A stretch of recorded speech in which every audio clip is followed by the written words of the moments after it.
जय हिंद दोस्तों। आज का पेपर है हिंदुस्तान के समीक्षा वाले पेपर में, ऑडिटोरियल वाले पेपर में है ये चमोली का हादसा। कल की घटना आप सभी को पता होगी। इसके बारे में जो पेपर में ऑडिटोरियल छपा है और आप भी बताएंगे इसके बारे में आपका क्या रिएक्शन है। चमोली में हादसा। उत्तराखंड के चमोली में करंट लगने से हुआ बहुत दुखद और चिंताजनक। अलकनंदा नदी के तट पर नमामि गंगे परियोजना स्थल पर बिजली का झटका लगने से एक पुलिस उपनिरीक्षक, होमगार्ड सहित 15 से अधिक लोगों की मौत हो गई। मौत की खबर ने झकझोर रख दिया है इन्होंने।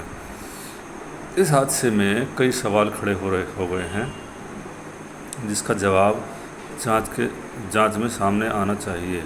नमामि गंगे बहुत महत्वाकांक्षी परियोजना है और इसमें अगर किसी भी स्तर पर कमी रह गई तो उसे तत्काल प्रभाव से दुरुस्त करना चाहिए। परियोजना स्थल का आखिर ट्रांसफार्मर कैसे फट गया? क्या उसके रखरखाव का या क्षमता का ध्यान नहीं रखा जा रहा था? इस हादसे में केवल मौत नहीं हुई, अनेक लोग घायल भी हुए हैं। जाहिर है घायलों के इलाज में कोई कोताही नहीं बरती जा रही होगी। नदी बांध की रेलिंग में करंट था और उससे पहले परियोजना स्थल के देखभाल गणेश लाल की मौत हुई और बाकी लोगों ने भी सावधानी नहीं बरती, रेलिंग छू बैठे। सावधानी से थोड़ा सा समझौता काल बनकर बरस पड़ा। क्या घटनास्थल पर सावधानी संबंधी सूचना पट का अभाव था? क्या इंजीनियरों को ऐसे हादसे की कोई आशंका नहीं थी? क्या ट्रांसफार्मर की समय समय पर जांच की जा रही थी? उत्तराखंड सरकार ने मजिस्ट्रेट जांच के आदेश दे दिए हैं। पूरा सच सामने आना चाहिए ताकि ऐसी परियोजनाओं में किसी तरह की लापरवाही शेष न रह जाए। यह भी कहा जा सकता है कि दुर्घटना पिछले कुछ दिनों से उत्तराखंड में लगातार हो रही बारिश के चलते हुई हैं। जाहिर है लगातार बारिश से अलकनंदा नदी का जलस्तर बढ़ गया है। अलकनंदा का जलस्तर बढ़ने पर पौड़ी जिले के श्रीनगर में जीवीके जल विद्युत परियोजना के बांध से लगभग 300 क्यूसेक अतिरिक्त पानी छोड़ा गया है। जल विद्युत परियोजना जो पौड़ी में है, श्रीनगर में जीवीके, इससे जो 300 क्यूसेक पानी छोड़ा गया है गंगा का जलस्तर बढ़ने के कारण, अलकनंदा का जलस्तर बढ़ने के कारण अतिरिक्त पानी छोड़ा गया है। अब चमोली में ही नहीं, पौड़ी, टिहरी, हरिद्वार और देहरादून में भी सतर्कता बरती जा रही है।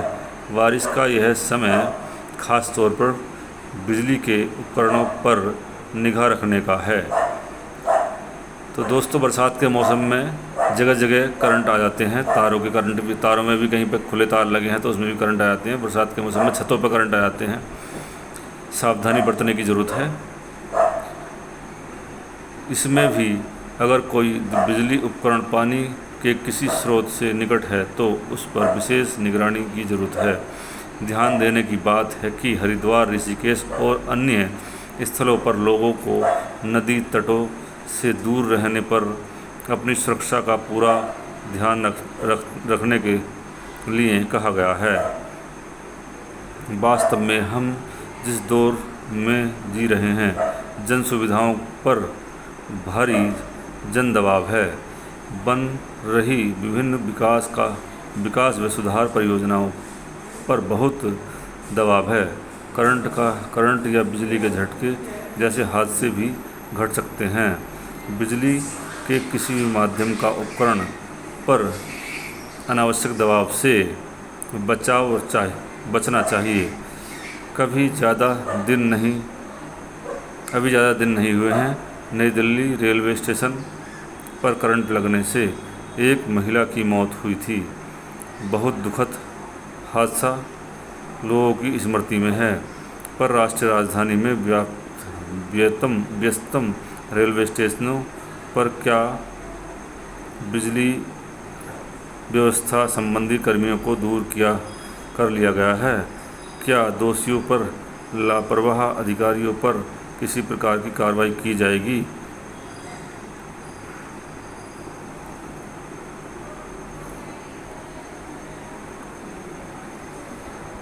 की गई है। अभी कुछ ही दिन बीते हैं और ओडिशा के बालासोर में एक छोटी सी कमी व लापरवाही भारी पड़ी। चमोली हो या बालासोर, ऐसे तमाम हादसों का इशारा साफ है। इस विशाल आबादी वाले देश में किसी भी स्तर पर लापरवाही या उदासीनता होने की कोई गुंजाइश नहीं है। अपनी सुविधाओं में छोटी छोटी कमियों को युद्ध स्तर पर दूर करना चाहिए। तो दोस्तों, इसमें जो है रेलवे स्टेशनों पर अधिकांश लोग ट्रेनों की छतों पर आते हैं, ऊपर करंट के तार रहते हैं, उनसे भी बचने की कोशिश करनी चाहिए। बरसात के मौसम में छतों पर लोगों के खुले तार रहते हैं, उन पर सावधानी बरतनी चाहिए, उन्हें जो है क्लोज करना चाहिए। और जहाँ भी करंट खुले में है उससे जितना अधिक हो सके बचना चाहिए, क्योंकि बिजली से कहीं तक कोई बचने का कॉलम नहीं होता है अगर करंट लग जाए तो। थैंक यू दोस्तों, हमारी वीडियो को अधिक से अधिक लाइक और शेयर करें और चैनल को सब्सक्राइब करना ना भूलें।